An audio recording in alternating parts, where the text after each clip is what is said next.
Hello and welcome to the Gwinnett Force. I'm Julie Monty, along with my fellow Family Violence Task Force member, Sergeant Tracy Lee. Hello. Jennifer Hope.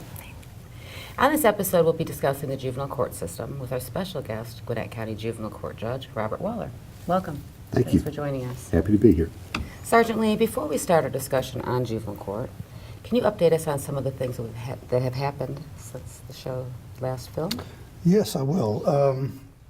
First of all, I want to mention that this is the seventh season of the Gwinnett Force, believe it or not. That's fantastic. Been a long Where time. does time go?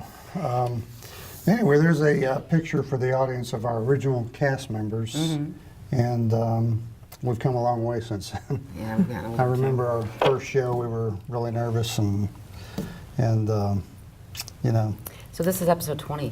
episode 20. 20 shows. We've covered a lot of topics over the years and hopefully cover some more. Want to talk about a story out of Snellville on a triple homicide. Now tell your office had something to do with the capture? Well, our office, the fugitive unit, was involved in locating him and extraditing him back from Louisiana. So we were pretty proud of that. This is the story where Robert Bell allegedly shot and killed 3 people in Snellville. He was arrested in New Orleans while staying at a homeless shelter. And we've been looking for him for a couple months. He's in custody now. He's in custody now. Yeah, we brought him back about a week or 2 ago. Because I think the incident happened in September. Is that? That's correct. We really don't know the whole situation behind it, except for the fact that he was staying with the family. I think it For a had been couple about weeks. 2 weeks, yeah. Okay. And they had gone out of town, came back, and that's when he shot everybody. Wow. Yeah, it was pretty horrific from what I understand. I can imagine. But anyway, yes, the fugitive unit developed information on his whereabouts and helped locate him down there, so hats off to them. Yeah. Right. Great job. What about the DV classes offered? We had a domestic violence class back in the fall that was put on by the Georgia Commission of Family Violence, the Partnership Against Domestic Violence. PADV, the Sheriff's Office, our Major Orrick played a big role in that, and Jennifer Thomas. Tell us who Major Orrick is. Major Orrick is our new major at the Sheriff's Office. There's a picture of him there. He has been a police chief for 24 years. He's got a lot of experience. He's been a member of the Governor's Commission on Family Violence. Did he wrote a book? He did write a book called Recruitment, Retention, and Turnover of Police Personnel. And he did that in 2008. And actually, I tried to get a copy of it, and it was sold out. So Wow. we want to try to So we're read lucky that. to have him. He brings a lot to the table, let me tell you. He's already made some good changes in our training division. And tell us about what's coming up in 2014. They're putting together a class. I on- talked to him yesterday, and he's talking about they're putting together a stalking class that, Now, this is not to teach how to stalk, correct? yeah. Basically, this is open to all law enforcement agencies. We had a really good turnout in October. Okay. You know, it was very successful. It was held here at GJAC in the auditorium. So it's just police officers that will No, attend? it was all different types of people came to that. You know, it was. So with domestic violence organizations, family violence and prevention Yes, that's programs, correct. We anything had like that? probation people. We had DFACS people there. Okay. It was really good training. So we'll have to put some Sounds- information about that up on our website when it's made available. Absolutely. Yeah, that would Okay, be great. a good thing to do. All right. Well, we're going to start our discussion with Juvenile Court Judge Robert Waller. We're going to find out a little bit about you, if you don't mind telling us. Sure. I went to the University of Georgia, graduated a long time ago. I was a high school teacher for the first 4 years of my career down in Clayton County, Georgia. Taught social studies and coached junior varsity basketball. I started law school while I was a teacher. After the first year of law school, I left teaching and went to work for the Georgia Department of Human Resources. Started out in the juvenile justice system. Did a variety of things there, worked in the child and adolescent mental health system while I was there. In 1985, I left DHR, came to Gwinnett County and started a law practice. I prosecuted in the juvenile court for a couple of years. I was the associate judge in that court, the late 80s, early 90s. Left and went into private practice and engaged in the practice of law for 18 years. Wow. Served as a part-time magistrate while I was doing that, and came back to the juvenile court as a judge in 2009. And you've been there ever since. Yeah, I'd like to show the audience a picture of Judge Waller in action on the bench. That's an actual case he was presiding over, and I had the privilege of getting to go in and sit in on it. Snuck Yeah. in. Actually. And, He likes to do that occasionally. But yeah, that was very impressive. Well, I think before we get into that discussion and we start asking you questions about your job in the juvenile court system, we're going to take a quick break. Stay tuned.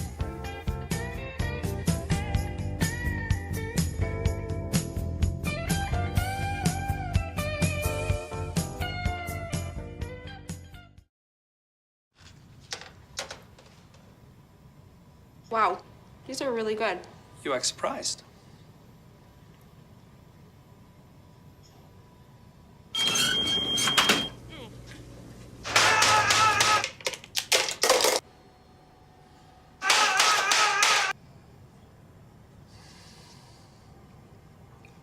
Practice makes perfect. You don't have to be perfect to be a perfect parent. There are thousands of teens in foster care who don't need perfection. They need you.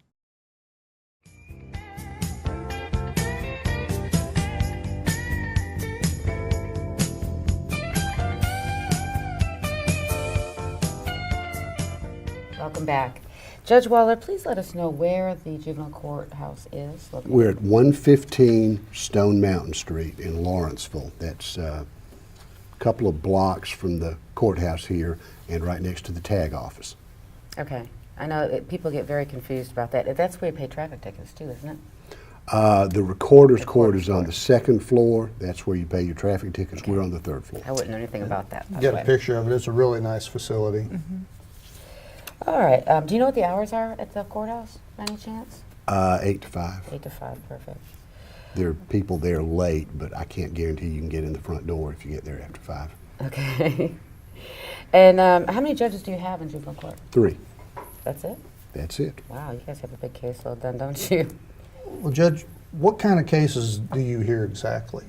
The different types? We hear several different types of cases. We hear delinquency cases. Those are cases of kids younger than 17 who get charged with what would be crimes if they were adults. We hear dependency cases. Those used to be called deprivation cases. Those are cases of children who are alleged to have been abused or neglected, not properly taken care of by their parents. Now, are DFACs involved in those particular cases? DFACS is involved in most of those cases. Okay. There are some deprivation cases that are filed privately, but more often than not, DFACS is involved in those. We hear cases, they're now called CHINs, or Children in Need of Services cases. They used to be called unruly cases. These are runaway, ungovernable truancy cases. We hear legitimations. If a child is born out of wedlock, the father's not legally the father unless they go to court and legitimate the child. And we hear a lot of legitimations along with the deprivation cases that are filed. We sometimes hear cases of terminations of parental rights. Those, thankfully, are fairly rare, but they do take place.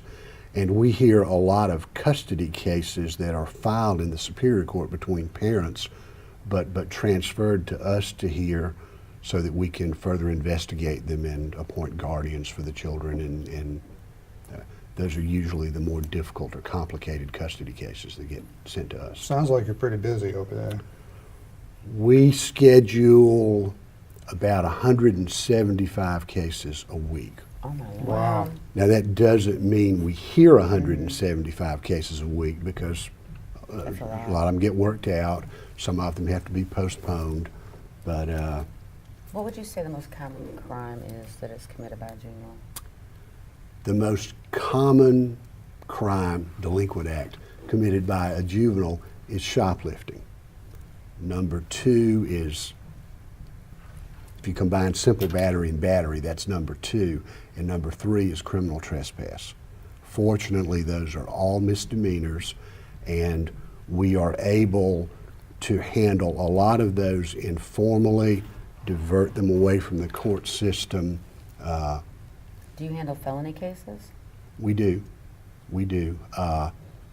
Certain felonies, serious felonies, we call them the 7 deadly sins: murder, rape, armed robbery with a firearm, serious crimes of that nature, are handled through the Superior Court if children are 14 or over. Now, I had this question asked to me, what is the youngest age a child can be charged with a felony?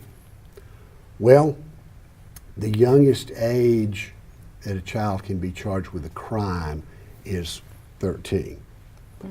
However, younger children can be charged with delinquent acts. Younger children can be alleged to be in need of services, alleged to have committed unruly acts. But the minimum age for criminal liability is 13. Can a juvenile get the death penalty for a crime? No, the juvenile cannot get the death penalty. That was prohibited by the Supreme Court of the United States a few years ago. There's a lot of litigation going on right now about juveniles getting life without parole. And as it stands right now, I believe a juvenile can still be sentenced to life without parole if they're convicted of murder. The law may or may not be changing on that. No. The maximum age for a child in the system, I've heard of like 20-year-olds, and I mean, if they commit a crime as a juvenile, does that carry over till they're 21? Is that The maximum age that a child's case could be heard in juvenile court is 21. The offense must have been committed before they turned 17. Now, they're different age cutoffs. For a delinquency case, the child has to be under 17 years of age.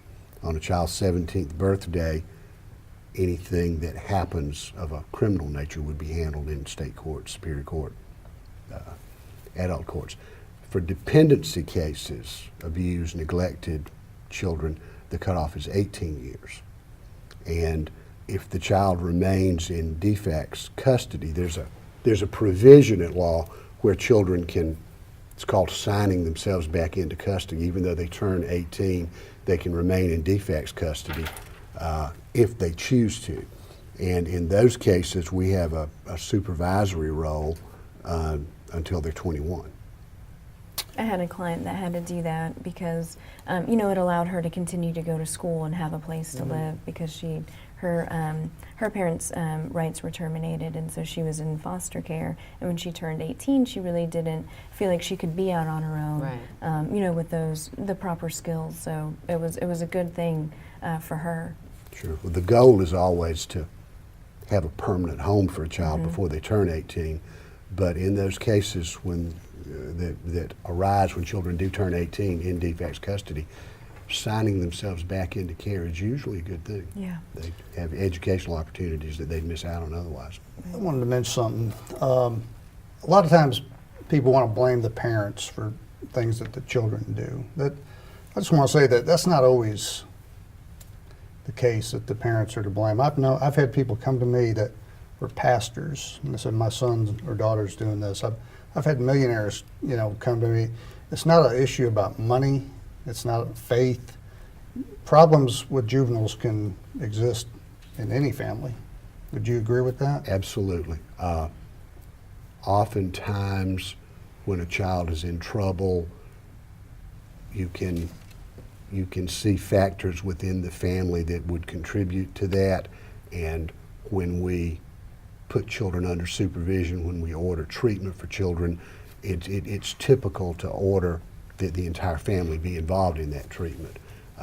There are cases that arise sometimes, though, when you see the child getting in trouble and you don't see anything the family's really doing wrong. They're And I doing the think right that's things and when still we, happy. look at mental health, because a lot of the aggression in adolescence looks very similar to depression symptoms. And so I think we have to be mindful of, treating that, and also giving education to the family members on how they can best work with the child so that those behaviors don't continue in the future. Yeah, even if the family's not playing a major role in contributing to the behaviors, they still have to deal with the consequences, and often everybody in the family needs help. Right. One thing I did with my daughter is, well, you can't pick your child's friends, but we tried to expose her to good people, and and she did a good job picking her friends, and she stayed out of trouble. But a good friend of mine, very good family, go to church and everything, and their son he just went wild and just caused all kinds of grief for the family. And I don't know where it came from. I think a lot of the blame was just the group of kids he ended up hanging out with. Well, that's true, but he's still responsible for his own choices, so Yeah. you can't Well, blame him. yeah, I mean, you are very much influenced by your peers are. at any developmental Sure. stage, particularly that age, because you're dealing with that autonomy. So kids are really egocentric at that time frame, thinking the world revolves around them, and that there are not going to be consequences Well, and we all to the know how behaviors. school is. You've got the popular crowd, you've got the ones that aren't so popular, you've got a whole Well, the dynamic. good news is most kids grow out of it. There's Well- been a lot of research on brain development over the last few years, and studies have found that brains aren't developed until people are in their 20s, sometimes middle 20s. Yeah, 24 is the age range now where adolescence stops, whereas before I think we thought it was more 18 to 21, but that frontal lobe isn't fully developed till you're 24, and so that's the part of the brain that's decision making, Right. impulse control, all those things are those frontal lobe functionings. Hold on. Things I'm will still get waiting better. for mine to develop. Yeah, well, we know that. Tell me. On that note, we're going to take a quick break. We'll be right back.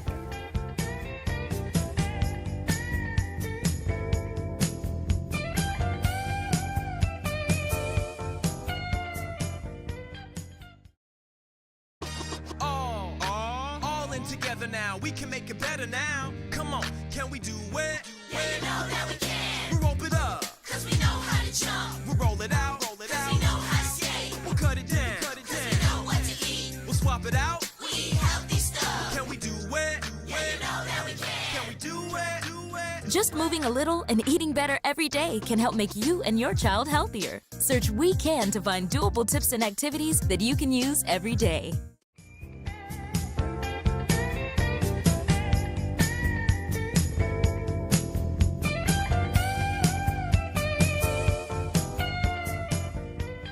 All right, welcome back. All right, Judge Waller, we have got some questions that the public has some interest in asking you. Tracy? Fire away. I'll give you the best answer I can. Oh, goodness. He's ready.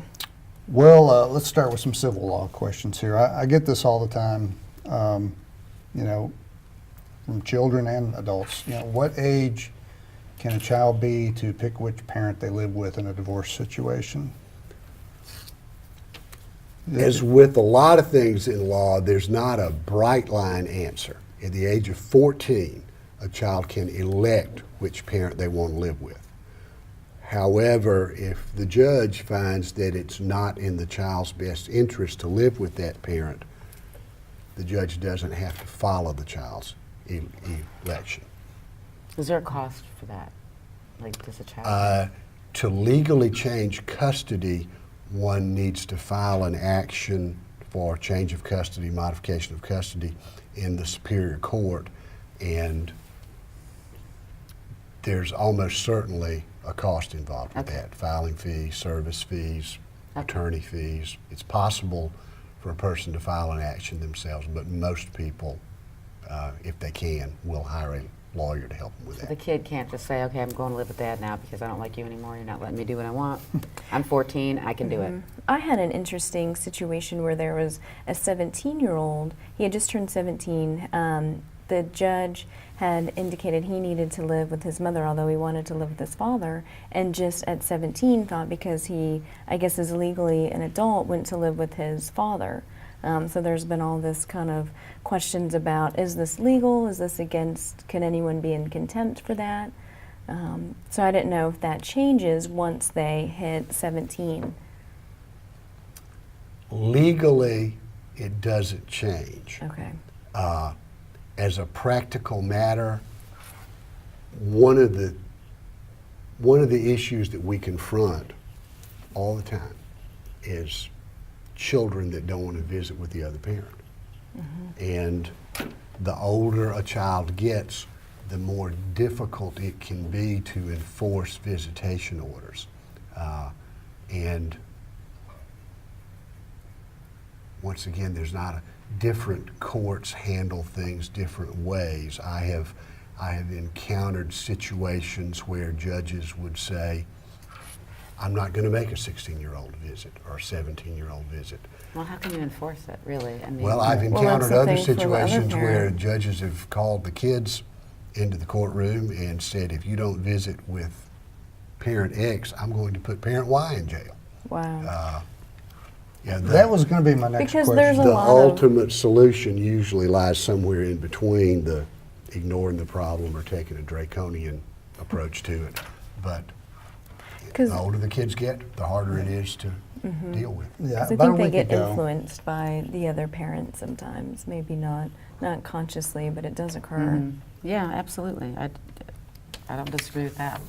About a week ago, Judge, I had a lady call up in a panic and said, my child won't go stay with the father. You know, am I going to be in trouble? I can't make the child go stay with the father. It's his weekend or whatever, and I don't want to be in contempt of court. And she was all upset. And that was going to be my question to you, but you know, you pretty much answered it. Well, the best way to be sure the visitation takes place is to, as soon as the parents are separated, to start the pattern so that the child maintains a relationship with both parents, so that the child has interests in the homes of both parents.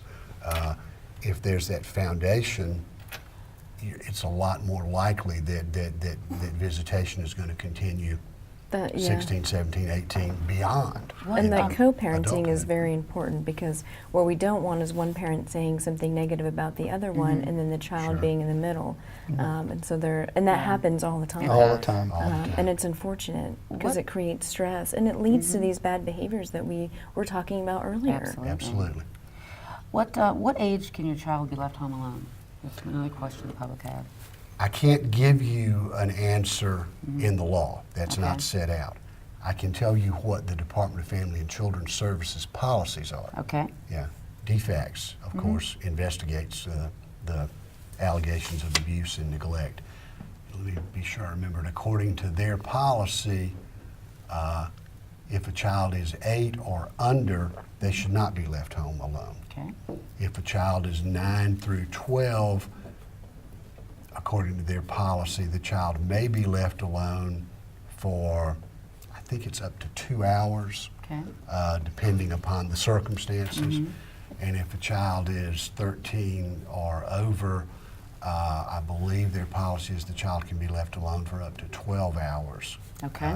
Now these are their policy Right. guidelines. It's not law. They're not Okay. bright line rules, but Okay. that's sort of what they look at when they're investigating the case. And is a parent responsible for a child's crime? Let's say that my child went out and stole a pair of sunglasses. And she was 14 years Now, old. let's say she stole a car and wrecked it. Are you going to be liable? I mean, how's that play out? Well, there's a statute in Georgia that allows recovery from parents for torts committed by a child up to a certain amount of money. I don't recall what that upper limit is. I've not seen that statute utilized more than maybe once or twice in 25 years. So I guess the answer is yes, potentially, but it seldom Until what age? happens. I guess 17. I don't know. 17? I think it's 18, but once Okay. again, those cases aren't filed in our court. George is kind of I've not confusing. filed one. with I the- haven't looked at that statute in 15 years. But what about 20 the years. cases where the child's not going to school? Is the parent responsible for that? The parent They should be. can Okay. well be I- found I don't responsible disagree for with that. Yeah.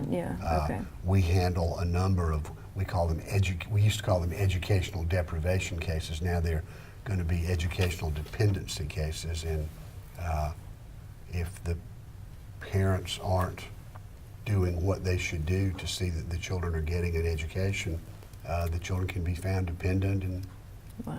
the state could intervene to see that it happens. Well, we've got like a lot more questions. However, we have run out of time. So we're going to have some information on the juvenile court system on our website at GwinnettFamilyViolence.org. And Jennifer, tell us about your organization. Yeah, so Atlanta Family Counseling, we have all licensed therapists with us. We do deal with adolescents, children, and families. We do anger management classes, domestic violence, and alcohol and drug, as well as individual and family counseling. And we're right down the street from here. We're at 190 Camden Hill Road, and it's Suite A, Lawrenceville. And our website is afcounseling.com, or you can feel free to give us a call at 770-513-8988. Thanks again for joining us. Thanks, It's always Julie. I great having appreciate you. it. Judge Waller, we appreciate all of your information and your knowledge. Well, thank you. Thank you for having me. Tracy, anything else before we wrap up? Well, Judge, get this question a lot. I mean, if someone's child is out of control, how does the parent get help? What would you recommend? I would recommend that if counseling is needed, there are numerous qualified counselors. The area mental health program is called Viewpoint Health. They could certainly call them. The Human Services Coalition has a hotline that specializes in sort of plugging people into the agencies or individuals that can give them the most help. They can call us. They can come down and meet with us and seek to have the court intervene. I can't promise you we're going to swoop in like Batman and solve everything just like that, but Yeah, probably not. Well, that's why we're there. no one wants to see a picture like this of their child in handcuffs and shackles. So, we just want to get the message out there to the parents and stuff, what some options are to get some help on things like this. And we appreciate you taking time out of your busy schedule to be with us, Judge. Happy to be You're here. a busy Thanks for man. having me. and, Obviously.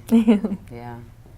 Well, that's all the time we have for this episode. We'd like to thank our special guest for joining us on the Gwinnett Force today, Gwinnett County Juvenile Court Judge Robert Waller, and Jennifer Hope with Atlanta Family Counseling. Thank you. Thank you both. Thanks a And we'd lot. also like to thank you for watching the Gwinnett Force on TV Gwinnett. We'll see you next time.